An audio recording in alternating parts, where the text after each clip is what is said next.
Well, good afternoon, everybody. Heath Pucel with Keep Your Finger in the Text. If you were in our Keep Your Finger in the Text live report this morning, you know that there's a double header going on. We had our live report, but also this afternoon, we have Brother Joe Hinson from Provo, Utah, with us here. And we're going to spend some time talking about his journey into full-time ministry. We're going to talk about the George Whitefield Program. We're going to talk about his journey as an evangelist and the new roles that he's taken on as well, including the NBA All-Star. So let's just kind of cut to the chase, get into it, and let me bring Brother Joe on.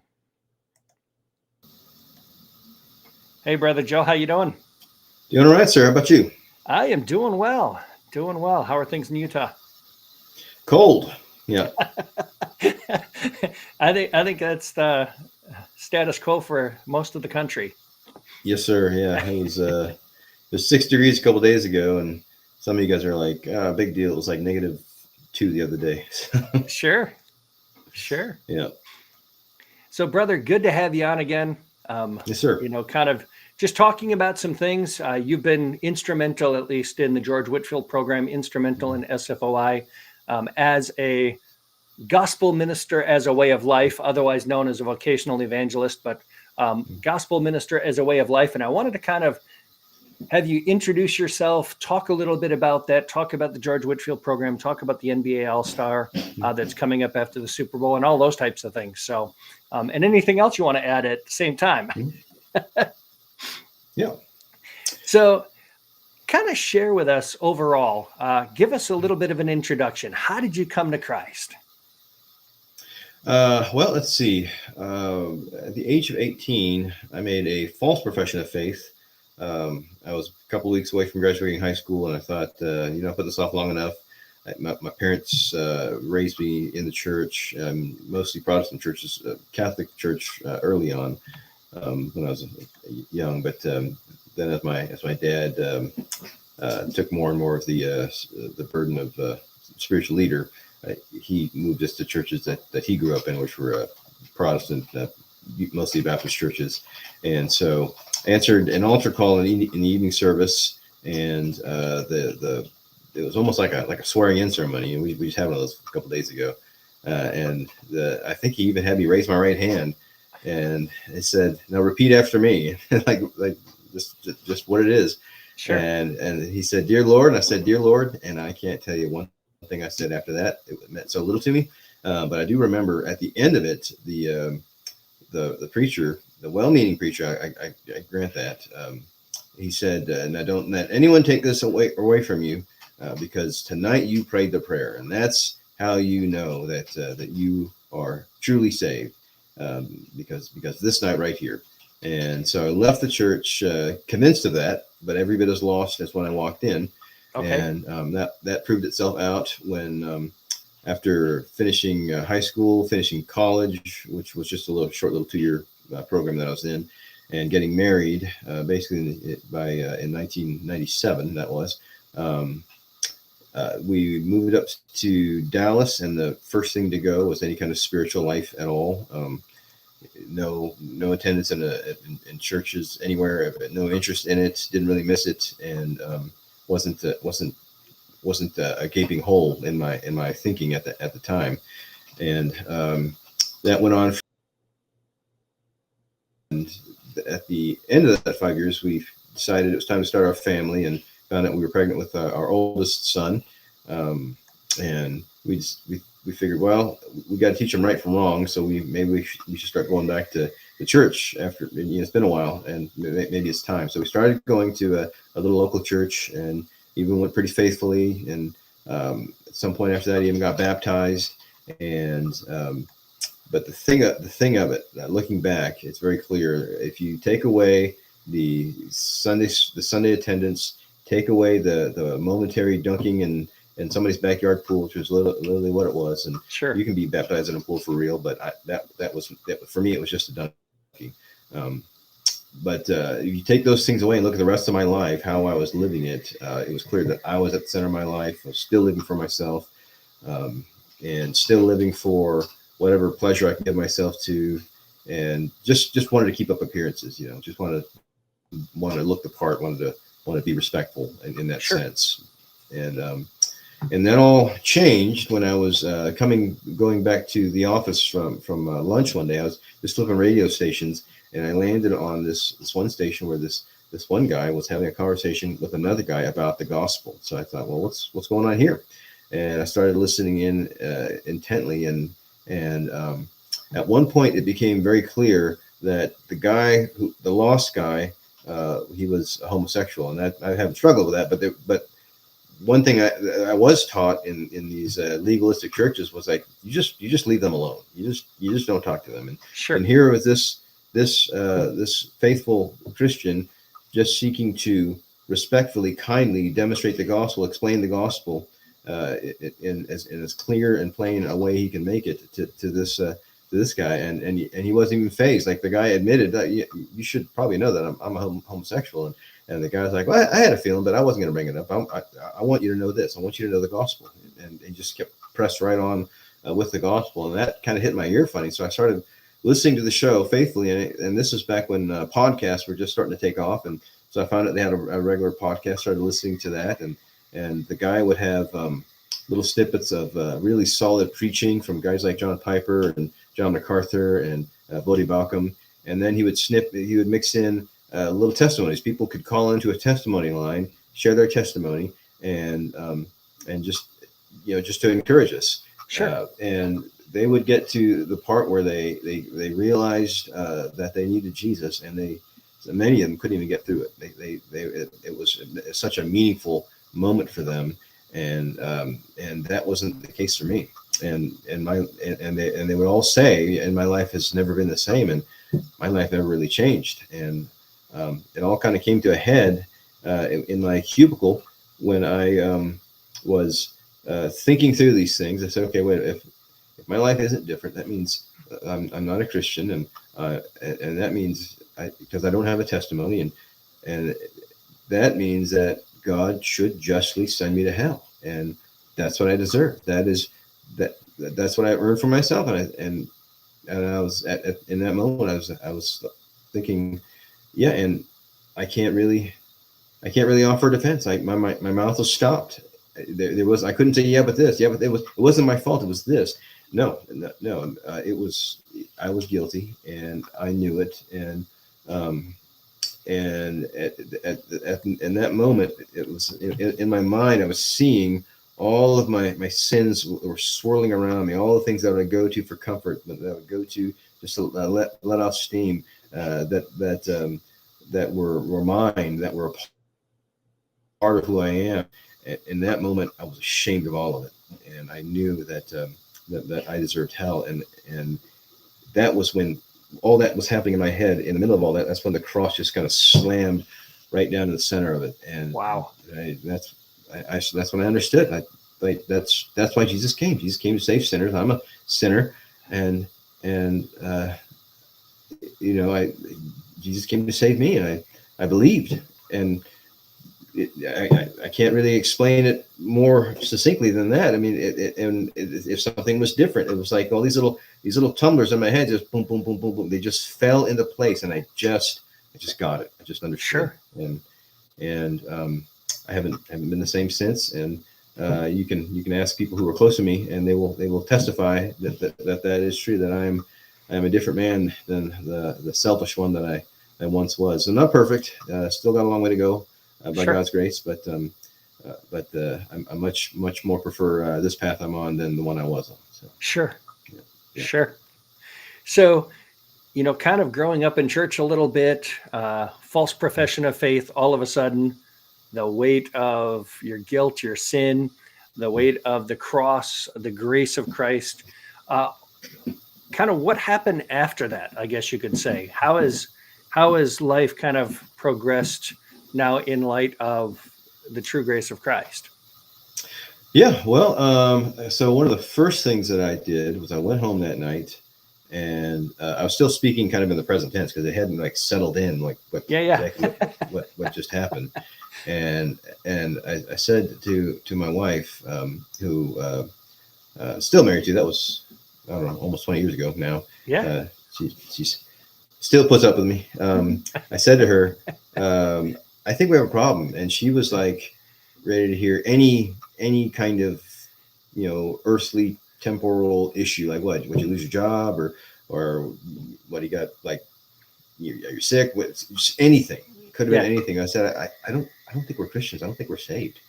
And she's like, what are you talking about? Like, what? That was the last thing she expected me to say. And she started thinking for a second. No, this can't be right. And she remembered some fragment of a verse, and she opened up her Bible, and she went back to the concordance because she didn't know the actual address, and she found the verse, and says, this right here. This says, if you confess with your mouth that Jesus is the Lord and believe in your heart that God raised him from the dead, you will be saved. And so I just asked the question. I said, well, how do we know that we believe with our heart? Mm. And she was like, well, I don't know.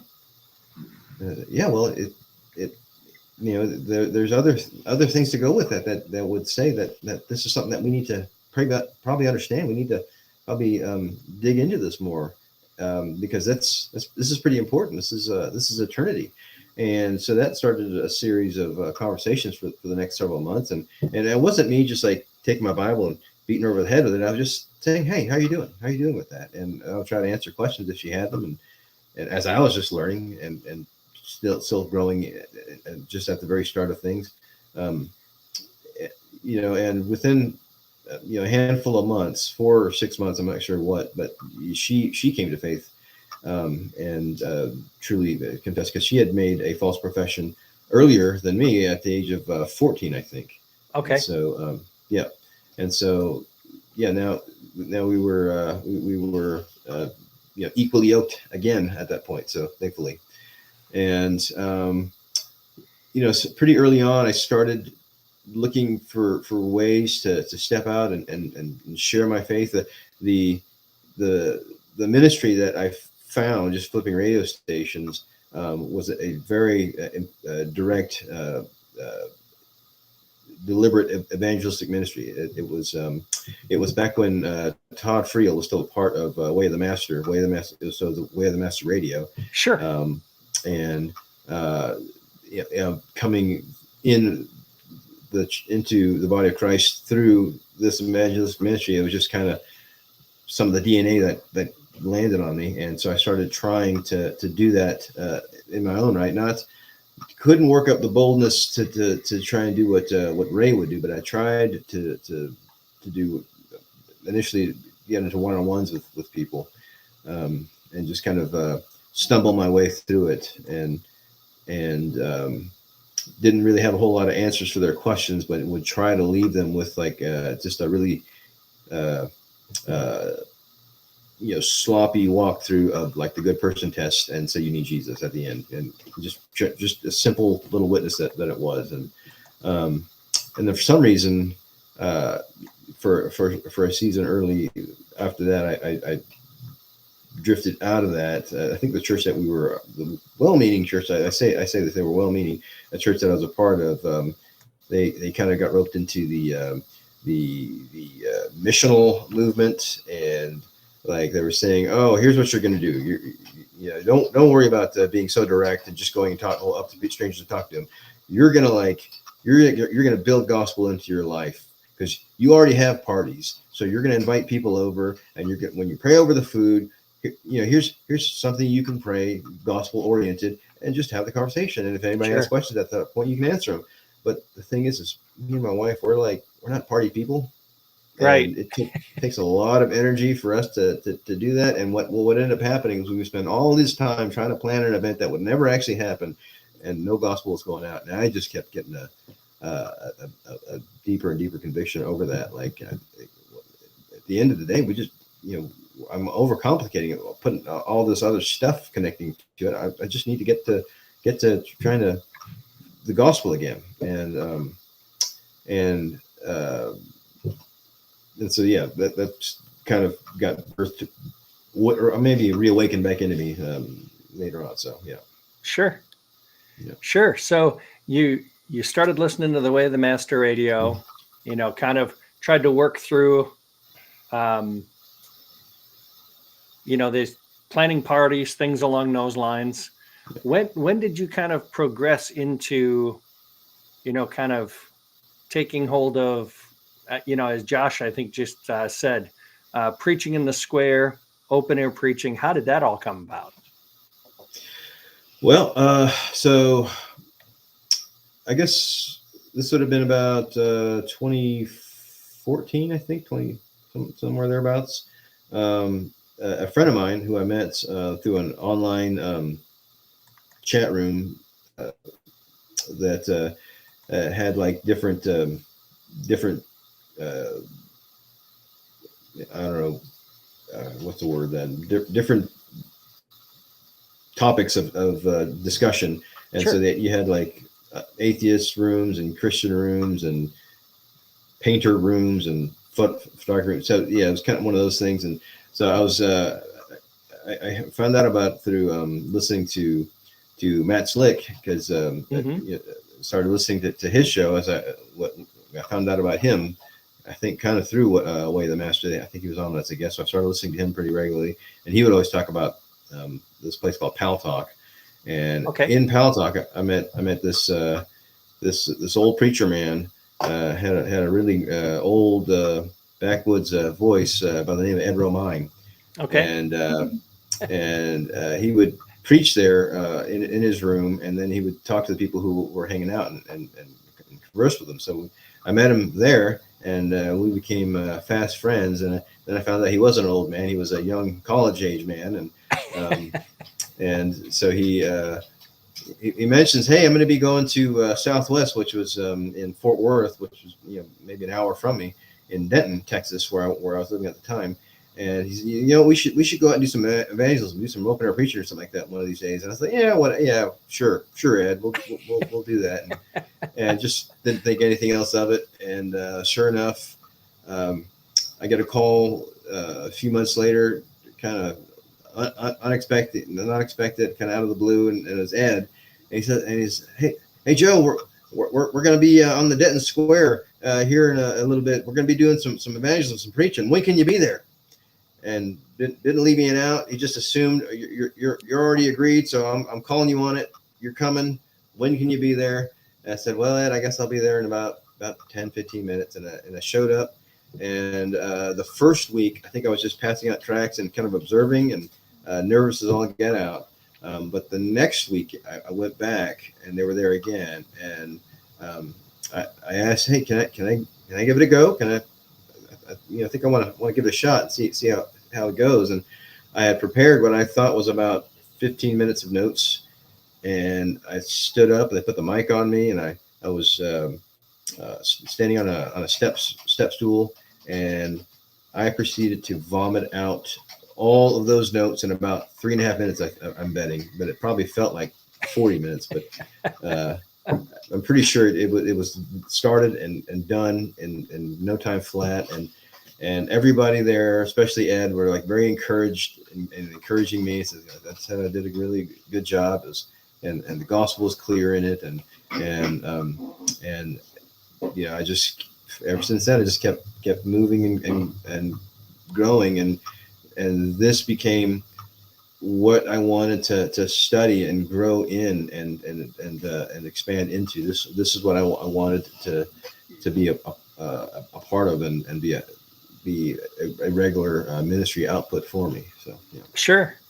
Sure. And for those of you that don't know, Ed was originally in the Dallas, Fort Worth, Denton area, and then eventually, I believe, went to Kansas City, and then ended up in Utah. And, you were in Denton with him. So how did you end up in Utah? Well, the Utah goal was already kind of in view before I went out and opened our preach with Ed. I was already, me and my wife were already trying to discern a ministry call of some sort. And in the course of doing that, I enrolled in a certificate program that one of the local churches offers. It's actually one of the larger churches in Denton, called Denton Bible Church. And the certificate program they offer, you end up with a seminary level education, except you don't have to attend seminary, and it's a whole lot more affordable. Sure. And so getting towards the end of that program, they started asking what what are you going to do with this? We've just poured this into you for the last 2.5 years. And so we want you to use it. We didn't just dump this into a bag to not be used. We want you to use this for the further into the kingdom. And so that was in my head as to thinking, what am I going to do with that? And then while I was going through the program, there was this long season where LDS guys started finding me, and I started finding them. I would like just suddenly I would pass them on the street, and I'd turn around and go race up to them and say and try to talk to them and set up a meeting, or we would I'd be with my wife on a lunch break, having a short little lunch date, and 6 of them would walk in for their lunch breaks, and so I'd go and talk to them for a minute, and through that I started to study and try to understand what they believe and figure out a way to communicate what the genuine biblical gospel is, so that they would, in a way that they would understand that its distinction, because I knew enough at that point to know that the LDS are not Orthodox Protestant Christians. I knew enough to know that they believe in a different gospel, and even to go as far as to have a different understanding of Christ, a different God altogether. And so I started studying on how to talk to them, and really just got a burden and a heart for them. And at some point toward the end of that certificate program, I kind of jokingly said to my wife, "Hey, what if God is calling us to Utah to do some kind of a work there?" And she was like, "Well, you know what? I thought about that like 3 weeks ago, but I was afraid to tell you because I thought you'd get too excited." And so with that scary bit of agreement, we started praying and scheming our way to Utah, and made a couple of trips in, and just trying to spy out the land and figure out what it would be like to be here, and still trying to figure out what mode of ministry, what ministry was going to look like here. Not the idea of a full-time evangelist hadn't occurred to me, even though I was committed to it, to having it be a part of my life at that point. That's how we got here. Okay.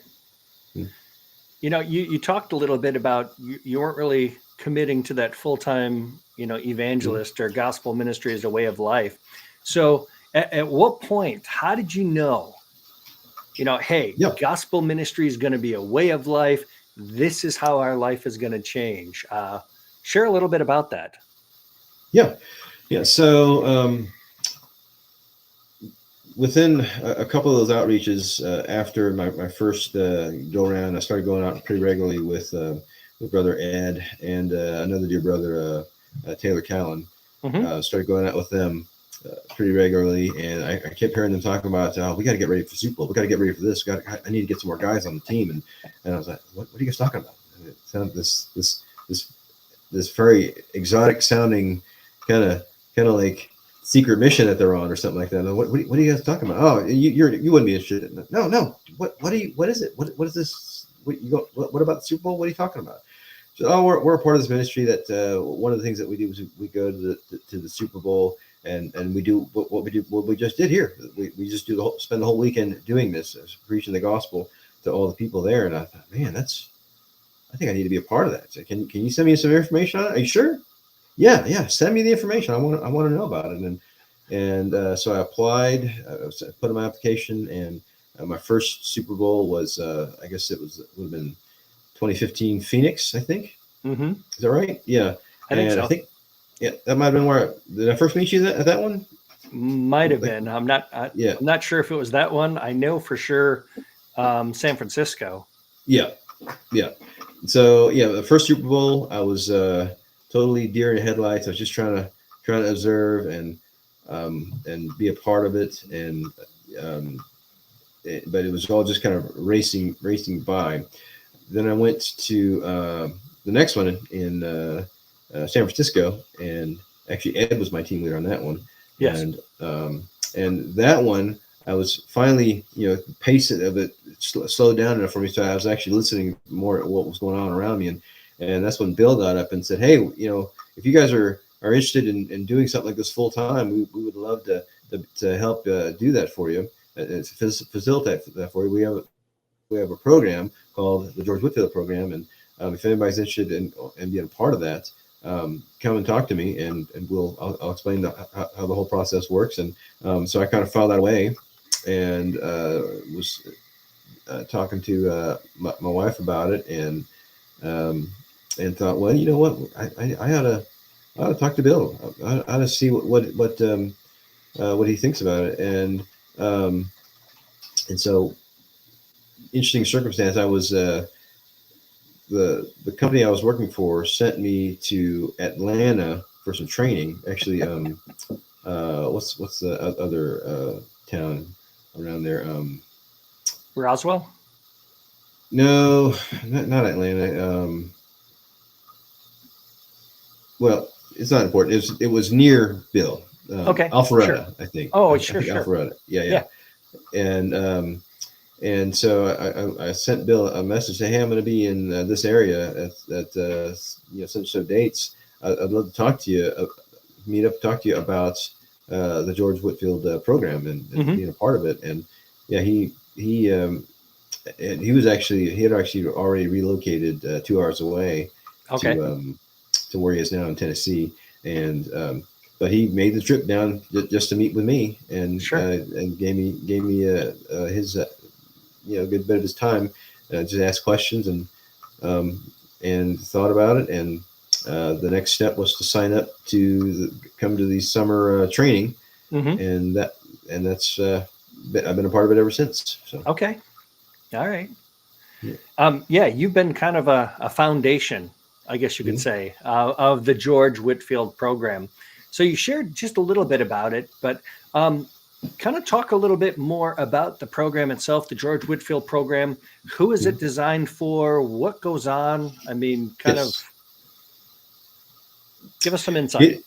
It is designed for someone who is committed to open air evangelism. Yeah, committed to not only go and evangelize, which we love, we're for it, any kind of evangelism, but what we want to instruct and build and encourage is preaching in the open air, kind of in the vein of the famed evangelist George Whitefield, who was maybe the first and most famous open air evangelist of the modern era. And he would go and preach to 30,000, 50,000 people at sometimes at a clip with just his bare voice in an age where they didn't have any mechanical amplification. And, and so he would go and tour around and preach out in the open air to the crowds as he would travel throughout the country. And so we want to be a part of raising guys up who have a burden to reach the lost, and wants to get the gospel to a wide reach of people as often as you can, as far as you can. And so we want to help facilitate that. We want to raise up guys in all the major cities all over the country. Yes, we would love to have you come into our different outreach events that happen all over the country, even all over the world. You can be a part of any one of them. But we also, while between events, we want you to be preaching the gospel in the open air in your local context, be it a public college campus, a downtown area, festivals, you name it. So we want to be a part of equipping you to do that. Not only do we offer an organization to be a part of, to send you out, we will train you on everything that you need, and walk alongside you as you're growing into this, to see you all the way to being fully occupied in this ministry. Yeah. Good. So yeah, we want as a whole to see you succeed as an evangelist, whatever that looks like. And of course, that'll take on a little bit more nuance this fellowship conference Mhm. with a lot of different areas. And so just to kind of share a little bit more about that, the fellowship conference coming up June 16th through the 20th this year. Mhm.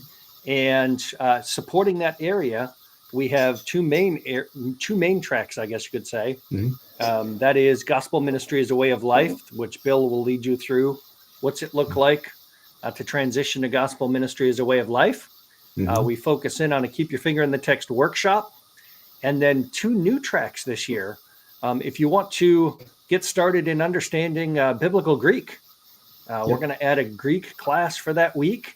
And then as you're out there preaching, if you've thought about planting a church, if that's your desire to plant churches and trying to gather as you open air preach, we're going to have a couple of dear brothers to us, Al Baker, Ryan Denton, putting on a church planting nuts and bolts. So this is going to be a great time this summer. So, as Joe talked about, this is one of the key highlights of the year and planning for us. So we're hoping that you be there. Yep, absolutely. And obviously, SFOI, our first commitment is to preaching in the open air.